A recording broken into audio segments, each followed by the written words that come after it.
Sebelum lanjut, jangan lupa like, komen, share, dan subscribe channel ini. Terima kasih, selamat menonton, semoga bermanfaat.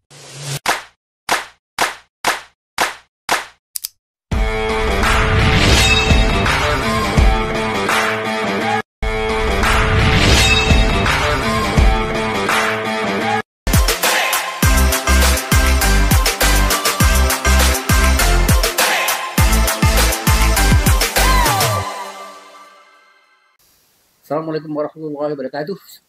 Selamat malam dan saya senang kita kembali bertemu malam ini untuk membahas satu tema yang menarik ya. Tema ini sepertinya berkaitan erat dengan video atau podcast yang diberikan 2 hari yang lalu yang membicarakan tentang pidato Bapak Hashim Joyo Hadikusumo yang menyatakan selama lebih 10 tahun dia dibohongi dan ditipu terus oleh penguasa.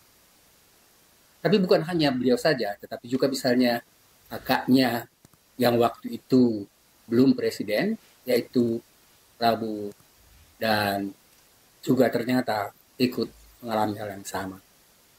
Malam ini kita membicarakan juga satu tema yang sebenarnya berkaitan dengan itu, yang judulnya adalah permasalahan sebenarnya berkaitan dengan moralitas, etika, dan intinya kalau misalnya kita coba baca pemikiran dari Immanuel Kant, salah seorang tokoh penting sekali untuk Eropa tentang permasalahan moral, dia justru menyatakan pentingnya sebenarnya moralitas yang rasional itu diterapkan dengan jelas, dengan tegas, dan itu sebagai syarat tercapainya masyarakat adil dan sejahtera. Teman-teman sekalian, jadi judulnya pada malam ini kita bicarakan tentang tercapainya masyarakat adil dan sejahtera dengan menerapkan etika atau moralitas.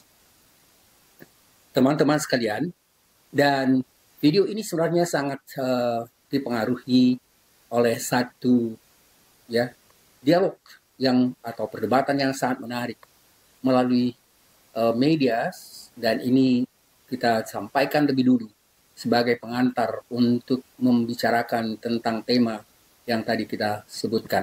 Etik itu tidak selalu harus identik dengan undang-undang, brother. Sama seperti sebenarnya jangan itu Bang Adian, Anda itu pembentuk undang-undang loh. Itu di semester Anda itu juga Anda itu ya. Gini, sama seperti contoh kan undang-undang pemilu tersebut. Sama seperti contoh. Bung Adian, saya mau masuk ke logika dia. Ada nggak aturan yang mengatakan bahwa presiden tidak boleh mundur dari jabatannya sebagai ketua umum? Sekarang oke. Sekarang pertanyaan saya, tidak ke saya. Ya. Tanyakan pada pembentuk undang-undang. Itu orangnya tuh. Tidak ada. Tanyakan kepada pembentuk undang-undangnya. Ya tidak ada. Ya tidak ada. Tidak ada itu. Bang Adian bisa jawab nggak, Bang Adian? Tidak ada. Itu jawaban sudah disampaikan Ray Rangkuti sebelum kamu bertanya. Tidak ada. Jawaban Ray Rangkuti sudah dia sampaikan sebelum bahkan kamu bertanya. Ya, sebentar. Sekarang pertanyaannya. Sebentar. Itu yang pada dia bilang tadi. Undang-undang disahkan itu, Anda menjabat sebagai anggota DPR. Ada tidak larangan di tempat ini kita angkat kaki ke meja? Tidak ada. Tapi apakah mengangkat kaki di meja depan umum begini sesuai dengan kaidah etik? Tidak. Apakah itu harus diatur dalam aturan di sini? Tidak. Tidak semua etik itu. Yang saya mau tanya, sekarang kita masuk ke logika dia aja. Kita mau masuk. Boleh nggak saya ngomong dulu? Boleh nggak saya ngomong? Aturan mana yang mengatakan bahwa duduk di situ itu harus seperti itu?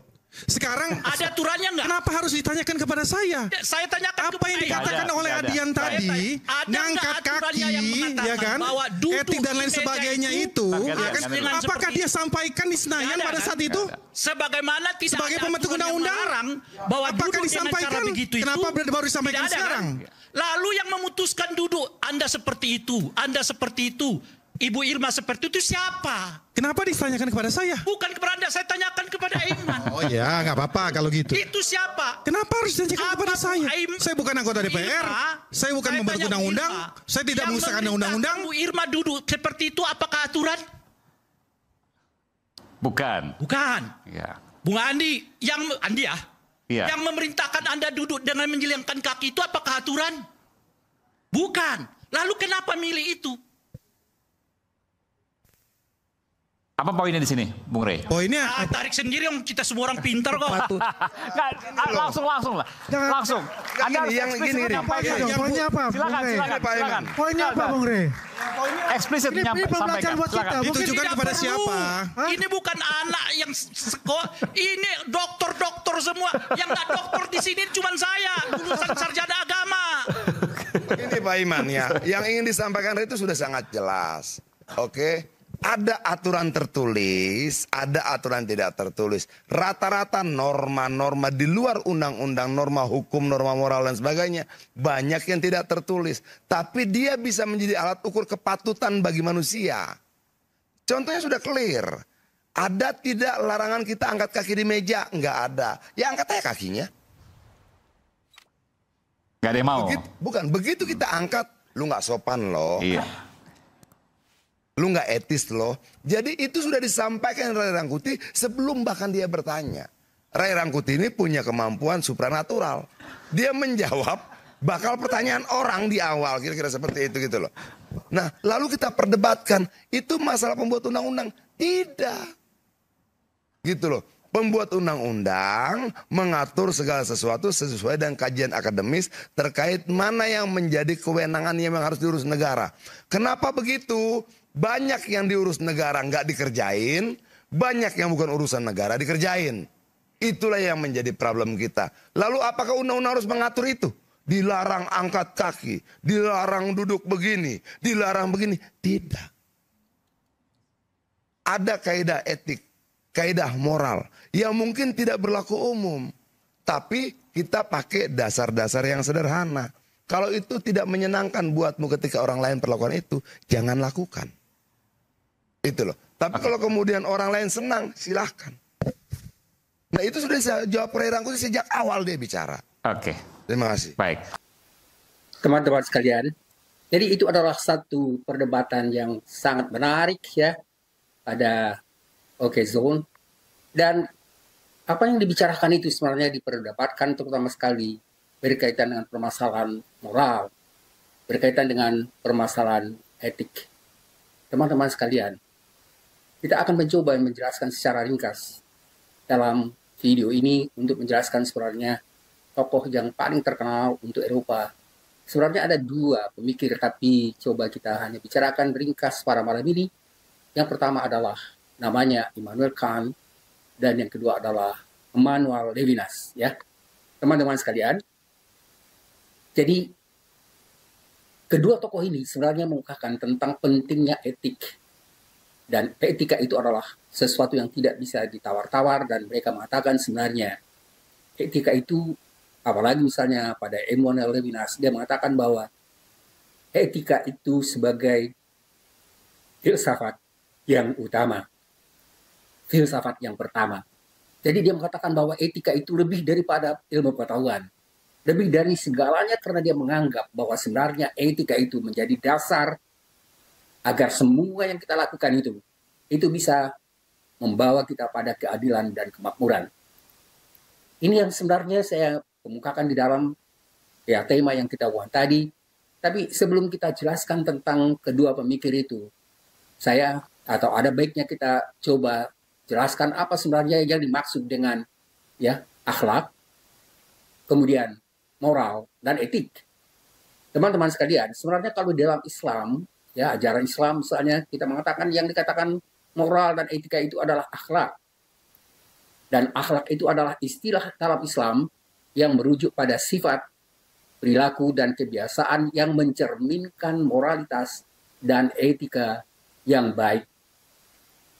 Tapi biasanya kan ya kebaikan itu bertentangan dengan hal yang buruk. Jadi sebenarnya akhlak itu menjelaskan bahwa kita atau masyarakat atau individu harus melakukan sesuatu dengan ya bersifat etik, baik, dan kata akhlak itu berasal sebenarnya kalau dalam bahasa Arab itu ya artinya ya akhlak itu berasal dari kata khuluq yang berarti sifat atau karakter. Jadi mestinya akhlak itu sudah menjadi karakter atau sifat bagi seseorang. Akhlak yang berkaitan dengan cara seseorang bertindak dan berinteraksi dengan orang lain, dengan lingkungan, dan juga dengan sesama, dan itu sebenarnya yang dikemukakan di dalam berbagai macam hadis. Dan di dalam kesempatan ini saya hanya mencoba untuk mengungkapkan 2-3 hadis yang berkaitan dengan permasalahan etika dan moralitas itu. Dan yang pertama adalah di sini dikatakan tadi bahwa moralitas itu merujuk pada norma-norma dan nilai-nilai, dan kemudian di dalam Islam itu ada beberapa contoh yang masuk atau kita berikan sebagai contoh untuk akhlak. Yang pertama misalnya, di sini ada kemukakan 3. Jadi yang pertama adalah ini hadis dari Nabi Muhammad Rasulullah. Yang pertama dalam bahasa Indonesia dikatakan, sesungguhnya orang yang paling aku cintai di antara kalian dan yang paling dekat dengan tempatnya denganku pada hari kiamat adalah orang-orang yang paling baik akhlaknya, yang paling baik moralnya. Ini adalah hadis yang diriwayatkan oleh Tirmidzi dan Ibnu Hibban. Dan yang berikutnya adalah, yang kedua adalah, sesungguhnya orang yang paling baik di antara kalian adalah yang paling baik akhlaknya, yang paling baik moralnya. Dan yang ketiga, ini juga sebenarnya dari hadis yang diriwayatkan oleh Bukhari Muslim.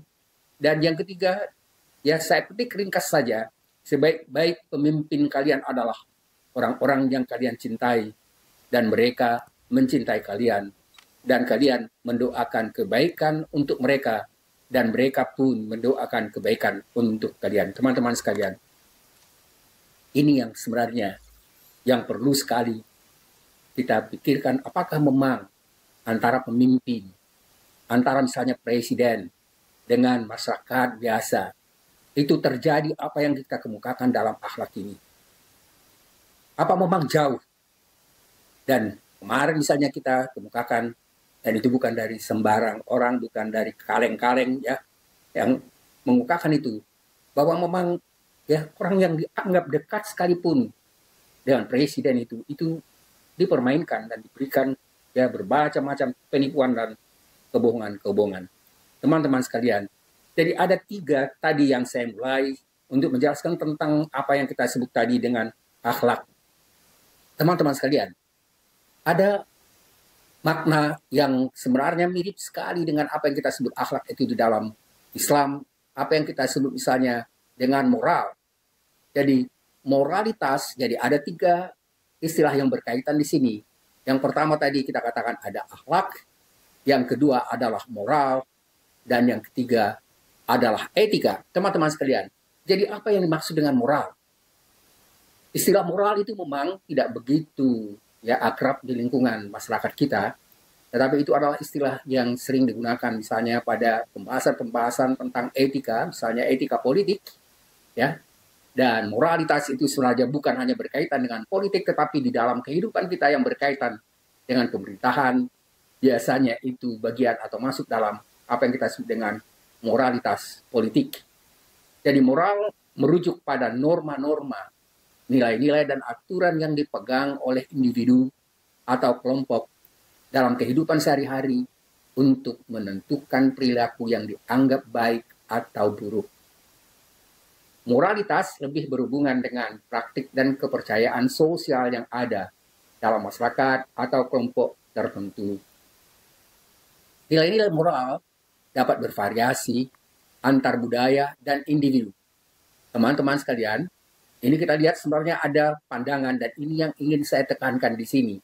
Adanya pluralitas nilai-nilai moral yang berbeda sekali dengan apa yang kita kemukakan nanti pada pemikiran, walaupun secara ringkas misalnya pada pemikiran Immanuel Kant dan juga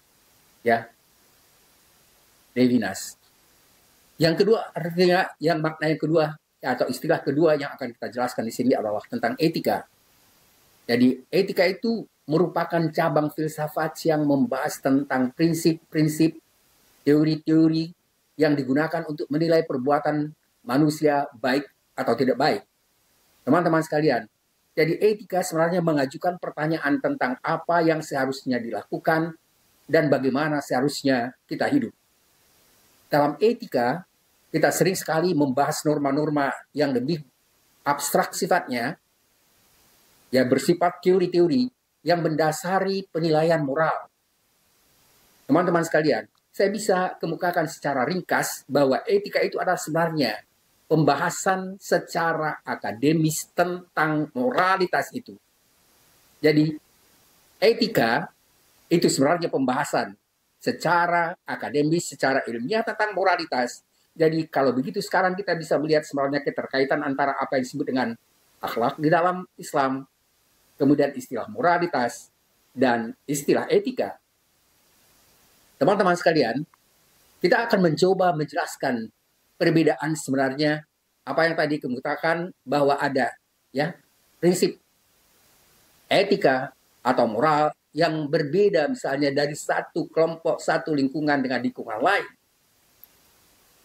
Dan hal ini sebenarnya yang berbeda sekali dengan apa yang kita kemukakan nanti pada pemikiran yang kita sebut tadi dengan pemikiran Immanuel Kant dan Emmanuel Levinas.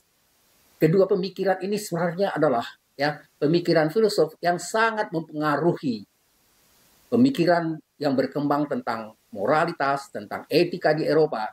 Terutama sekali misalnya perdebatan yang luar biasa terhadap pandangan mereka yang menekankan bahwa etika dan moralitas itu berlaku secara universal. Jadi tidak misalnya berlaku pada kelompok-kelompok tertentu, tapi mereka mengatakan bahwa sebenarnya etika itu adalah sesuatu yang berlaku secara universal dan itu sepenuhnya ditentukan oleh rasionalitas dan bukan emosi, bukan misalnya irasionalitas, bukan kepentingan. Jadi titik tolaknya kedua pemikir ini adalah bahwa ya etika itu harus didasarkan pada rasionalitas dan kemudian rasionalitas itulah tidak mungkin dan tidak boleh misalnya dikalahkan oleh kepentingan pribadi. Teman-teman sekalian, jadi kalau kita kemukakan tentang pandangan seperti ini, maka sesungguhnya kita sudah melihat dengan jelas perbedaan antara etika, moralitas yang umumnya kita pahami dengan apa yang dikemukakan oleh Immanuel Kant dan Emmanuel Levinas. Teman-teman sekalian, jadi sekarang kita coba untuk melihat sebenarnya atau melakukan pembahasan tentang kedua pemikiran tersebut. Teman-teman sekalian, dari Immanuel Kant, ya dia sebenarnya ini sudah pemikirannya yang sudah cukup lama, tapi ini selalu menjadi dasar sebenarnya pembahasan. Jadi baik yang saya katakan tadi tentang Immanuel Kant atau misalnya Emmanuel Levinas, itu dua pemikir yang dianggap memberikan dasar yang sangat mendasar, yang sangat radikal tentang apa yang kita sebut dengan moralitas yang sifatnya universal. Immanuel Kant membahas moralitas dalam versi terjemahan dalam bahasa Inggris, ya teman-teman sekalian, karena dia ahli etika dari Jerman, tapi sudah diterjemahkan bukunya itu dalam bahasa Inggris, judulnya adalah Groundworks of the Metaphysics of Morals, atau sering juga disebut dengan Grounding for the Metaphysics of Moral. Buku ini sebenarnya ya pertama sekali diterbitkan pada tahun 1785 dalam bahasa Jerman dan kemudian sudah diterjemahkan sekarang ke dalam berbagai bahasa, termasuk juga misalnya bahasa Prancis dan bahasa Inggris. Teman-teman sekalian, dalam karya ini Kant mengembangkan fondasi bagi teori moral dengan memperkenalkan apa yang disebut ya imperatif kategoris. Jadi konsep imperatif kategoris ini yaitu konsep yang mengatakan bahwa prinsip moral itu berlaku universal. Jika berlaku universal, maka itu dapat menjadi landasan bagi tindakan etis, dan itu tindakan etis yang berlaku untuk siapa saja. Mulai dari presiden, apalagi misalnya presiden atau penguasa, mestinya penguasa itu ya syarat yang utama baginya sebelum misalnya tentang memiliki hal-hal yang lain termasuk pengetahuan, pengalaman adalah permasalahan etik. Baik misalnya dari pemikiran Kant atau pemikiran juga misalnya Emmanuel Levinas itu, mereka sangat menekankan pentingnya etik bukan hanya pada pemimpin, penguasa, tetapi juga pada rakyat biasa. Karena dianggap bahwa hanya dengan cara itulah sebenarnya masyarakat itu bisa ya tertib, bisa adil, dan bisa menuju pada apa yang kita sebut tadi dalam judul ini, ya, kesejahteraan. Karena ya kalau seseorang pemimpin itu misalnya bertindak secara adil, maka dia misalnya tidak berbohong, tidak melakukan penipuan, tidak melakukan apalagi misalnya mulai dari atas sampai ke bawah itu korupsi dan lain-lainnya. Oleh karena itu sebenarnya sangat rasional ketika misalnya kita pahami kedua pemikir ini mereka mengatakan bahwa sebenarnya etika itu adalah hal yang paling penting mendasar untuk tindakan-tindakan apapun. Saya akan mencoba sedikit saja kemukakan pemikiran dari Emmanuel Levinas ketika dimatakan bahwa ya etika itu dia sebut sebagai filsafat pertama, ilmu pengetahuan yang utama. Karena dia menganggap sebenarnya ya moralitas itu harus juga diterapkan pada berbagai macam tindakan pada dunia ilmu pengetahuan, pada terapan-terapan misalnya pada etika politik dan lain-lain. Jadi jelas sekali kalau misalnya kita coba pahami tentang pemikiran dari Emmanuel Levinas yang mengatakan bahwa filsafat itu adalah ya dasar untuk apapun. Dia mengatakan itu adalah filsafat yang pertama. Yang anehnya justru di Indonesia ini dianggap sebenarnya nggak perlu. Ya, jadi coba aja misalnya kalau kita pikirkan dengan Fufu Fafa, begitu hebohnya di masyarakat Indonesia ini, sepertinya di kalangan pemimpin, pejabat itu dianggap hal yang biasa saja. Padahal sebenarnya itu adalah masalah yang paling mendasar kalau kita misalnya coba memahami, apalagi mencoba menerapkan apa yang dikemukakan oleh Immanuel Kant dan Emmanuel Levinas. Teman-teman sekalian, kita harus sadar bahwa sebenarnya tanggung jawab kita bersama, bukan apalagi misalnya untuk pemerintah, untuk bisa menciptakan suatu masyarakat yang adil dan makmur itu dengan berdasarkan ya penerapan moral etika itu secara tegas. Teman-teman sekalian, jadi kedua buku yang kita kemukakan tadi itu sebenarnya merupakan salah satu teks yang paling dalam filsafat moral karena menawarkan kerangka kerja rasional untuk memahami kewajiban dan tindakan etis. Teman-teman sekalian, jadi kita katakan tadi misalnya etika Immanuel Kant dan Emmanuel Levinas, ini adalah dua buku yang sebenarnya membahas tentang moral, tentang etika di dunia barat, yang jadi dasar pembahasan tentang berbagai macam ya penerapan moralitas dan etika itu dari berbagai macam bidang ilmu, dari berbagai macam tindakan yang akan dilakukan. Teman-teman sekalian, pemikiran moral dari Immanuel Kant dan juga ya Emmanuel Levinas ini sebenarnya sangat mempengaruhi ya pemikir-pemikir etika atau moralitas di Eropa dan Amerika, walaupun memang tetap juga ada yang menentang atau melakukan kritik terhadap dua pemikir yang terkenal ini. Jadi buku yang dikemukakan tadi dari pemikiran Immanuel Kant itu sebenarnya merupakan salah satu teks yang paling terkenal dalam filsafat moral, dalam etika. Dalam buku itu kan mengembangkan dasar ya untuk etika yang dia sebut sebagai istilahnya etika deontologis. Yang dimaksud dengan etika deontologis yaitu sistem etika yang berfokus pada kewajiban moral. Kewajiban moral yang sifatnya prinsipnya universal dan rasional. Teman-teman sekalian, jadi rasional di sini sebenarnya dipertentangkan dengan apa yang disebut dengan emosional, kepentingan diri, kepentingan kelompok. Yang diutamakan di sini adalah masalah-masalah tindakan yang baik untuk sesama. Malah sekarang misalnya bukan hanya untuk sesama tetapi juga untuk alam, dan itu sebenarnya yang kita sebut misalnya dengan etika lingkungan atau etika ekologi. Teman-teman sekalian, jadi berikut ya ada beberapa hal yang saya coba kemukakan di dalam ya video ringkas kita ini. Ya rangkuman ringkas saja dari isi buku dari Immanuel Kant. Mungkin kita tidak sempat membicarakan tentang pemikiran dari Emmanuel Levinas, tapi mudah-mudahan bisa kita lanjutkan pada bagian-bagian berikutnya. Dan pembahasan tentang Immanuel Kant pun saya akan coba hanya mengungkapkan prinsip-prinsip yang paling penting saja. Yang pertama adalah pada bagian awal, ya, Immanuel Kant menjelaskan pentingnya prinsip moral universal yang tidak tergantung pada pengalaman atau konsekuensi dari satu tindakan. Nggak usah pikirkan, ya, apa konsekuensinya. Ini yang kita sebut tadi dengan istilah deontologis.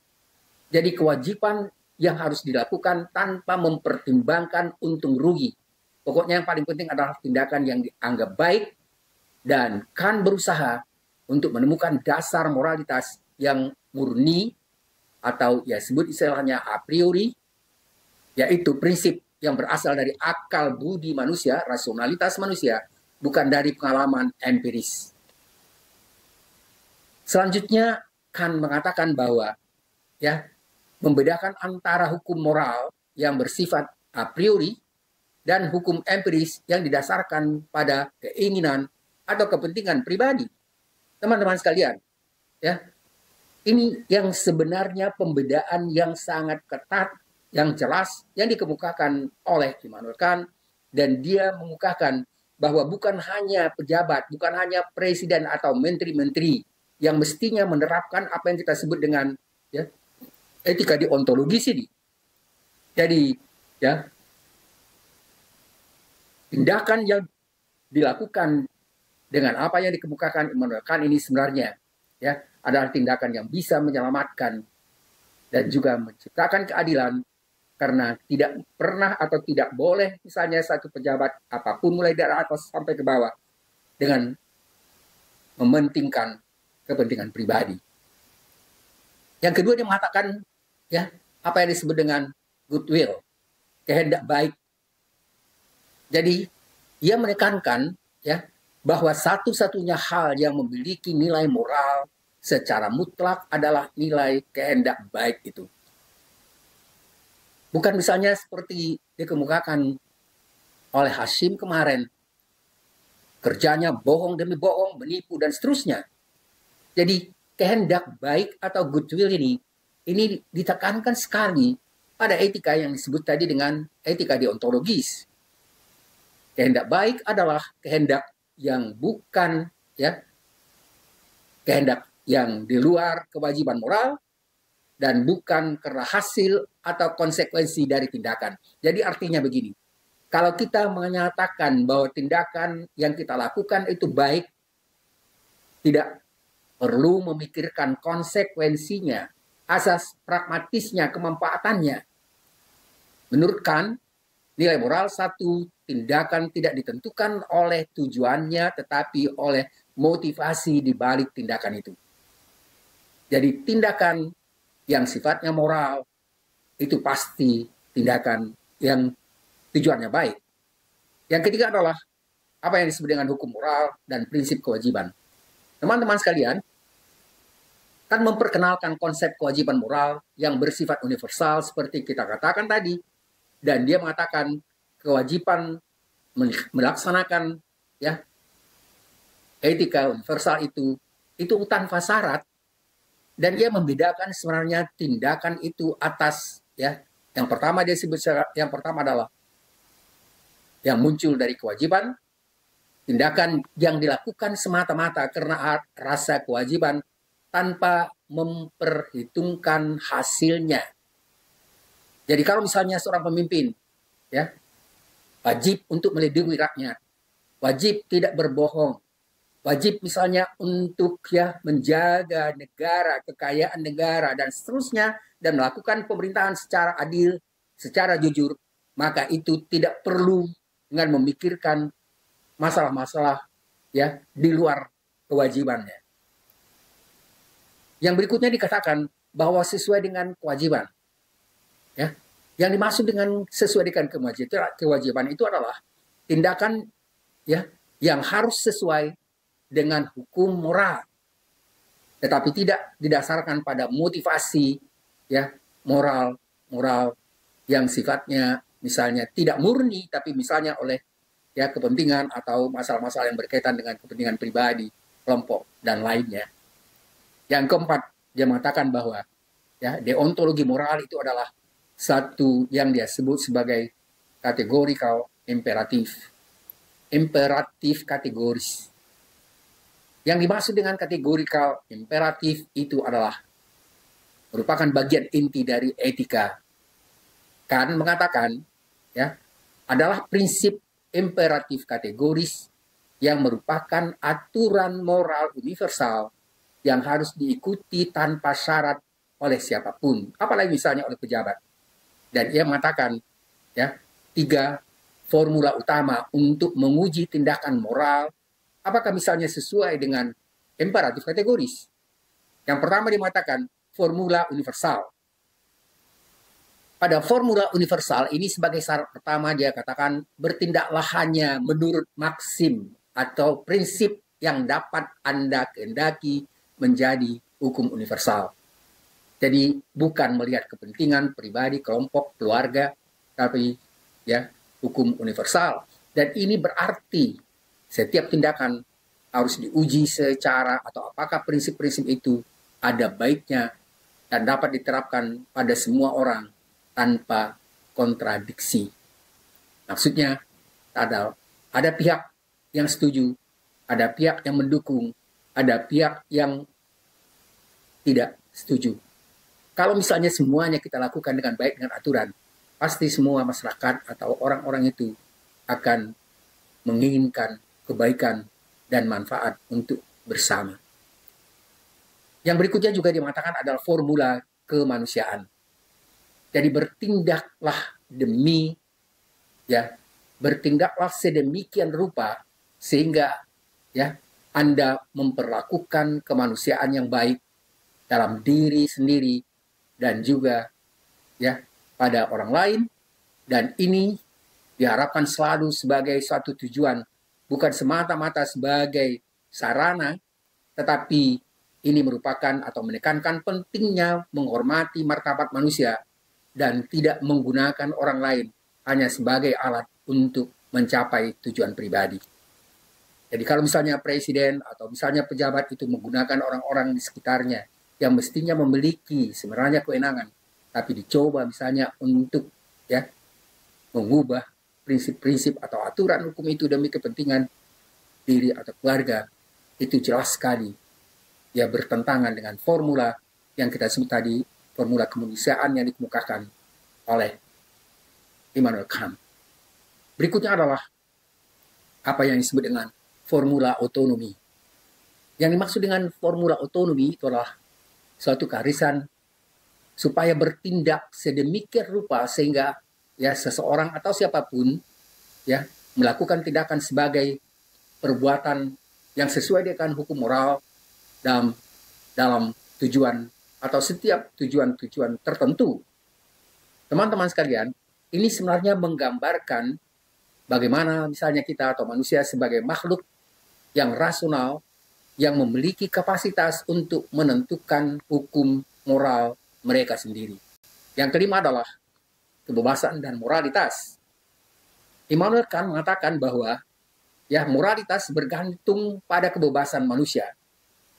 Kebebasan ini tidak sama berarti dengan kebebasan bertindak sesuai dengan keinginan kita, keinginan seseorang, tetapi kebebasan yang dimaksudkan oleh Immanuel Kant itu ya kebebasan untuk bertindak sesuai dengan hukum moral yang rasional. Ya, jadi bukan melakukan tindakan yang sebenarnya irasional atau misalnya hanya kepentingan pribadi, keluarga atau kelompok. Jadi individu harus tunduk pada hukum moral yang mereka tetapkan sendiri berdasarkan akal budi mereka. Jadi ada sebenarnya tuntutan ya supaya setiap individu itu melakukan misalnya suatu tindakan itu berdasarkan rasionalitas yang didasarkan pada pertimbangan akal budi, bukan misalnya pertimbangan-pertimbangan yang lain. Yang keenam adalah nilai moralitas tindakan.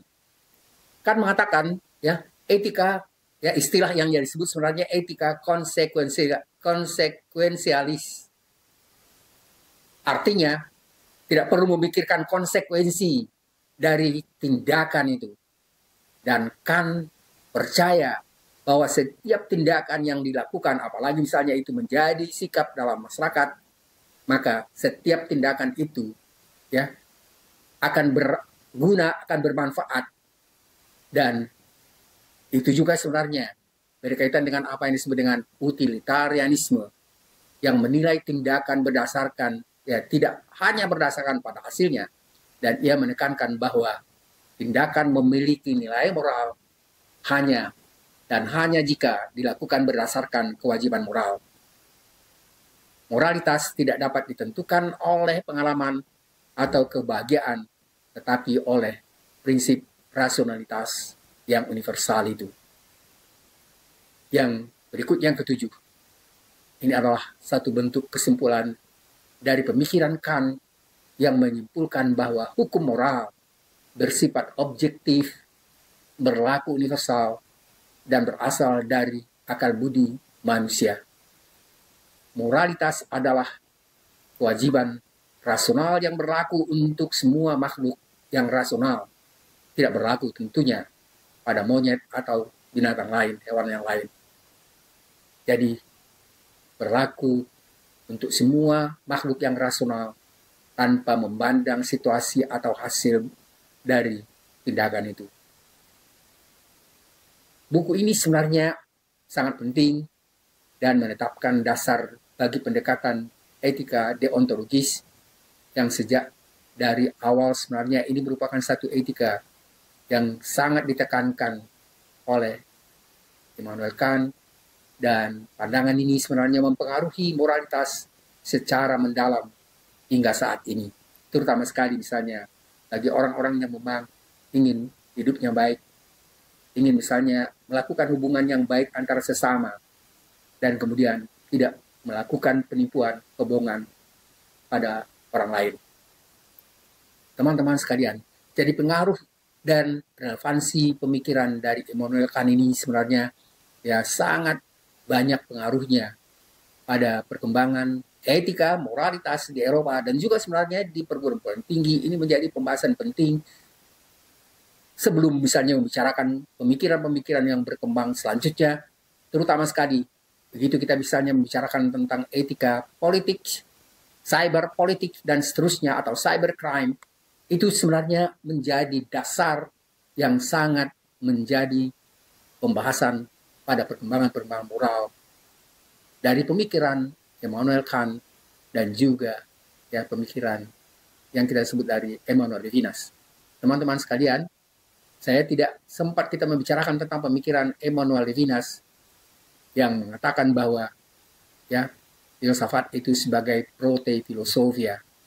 Prote filosofia itu artinya filsafat utama, filsafat pertama, yang berarti bahwa ada kewajiban moral yang muncul dalam hubungan setiap individu dengan orang lain.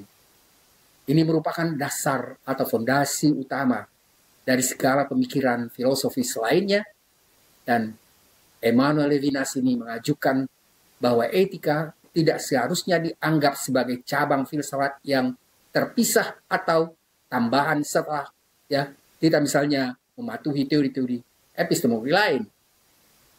Justru pada pemikiran Emmanuel Levinas, etika harus menjadi titik awal dalam setiap pertanyaan filosofis. Ini berarti bahwa interaksi etis, terutama sekali yang berkaitan, yang melibatkan misalnya langsung tanggung jawab terhadap orang lain, ini merupakan hal yang paling penting dan menjadi fundamental daripada usaha untuk memahami atau menggambarkan dunia ya melalui kategori-kategori yang dia kemukakan tadi, mulai misalnya dari pemikiran yang kita katakan dan prinsip apa yang disebut tadi oleh Emmanuel Levinas ya yang disebut dengan prote filosofia. Jadi semuanya jadi dasarnya adalah tindakan yang bermoral, dan ini sebenarnya merupakan satu tuntutan untuk kebenaran atau eksistensi manusia yang bisa menciptakan apa yang kita sebut tadi, munculnya, tumbuhnya masyarakat yang adil dan sejahtera. Kita yakin kalau misalnya sekarang ya Prabowo benar-benar mencoba untuk bisa menerapkan prinsip-prinsip yang banyak sekali dikemukakannya, akan ya, menciptakan masyarakat yang adil, makmur, menghilangkan kemiskinan, menciptakan ya dan menghilangkan misalnya korupsi, menciptakan masyarakat yang disebut sebenarnya masyarakat negara kesejahteraan, tapi mungkin ya perlu sekali juga misalnya Prabowo untuk menciptakan ya departemen atau menteri-menteri dan berbagai macam yang bisa membantu untuk menciptakan terciptanya masyarakat yang dicita-citakan, yang kita citakan, satu masyarakat atau negara yang adil, sejahtera, dan makmur. Teman-teman sekalian, ini adalah hasil dari pembicaraan kita tentang permasalahan etika, permasalahan moral, yang sebenarnya mestinya tidak ada waktu untuk membicarakan dua pemikir ini secara panjang, karena memang dua pemikir ini misalnya akan memberikan dasar bagi kita untuk membicarakan permasalahan-permasalahan etika, moral pada berbagai macam bidang ilmu lain, terutama sekali kalau ada waktu misalnya tentang ya etika politik. Terima kasih teman-teman sekalian, mudah-mudahan ada manfaatnya. Assalamualaikum warahmatullahi wabarakatuh.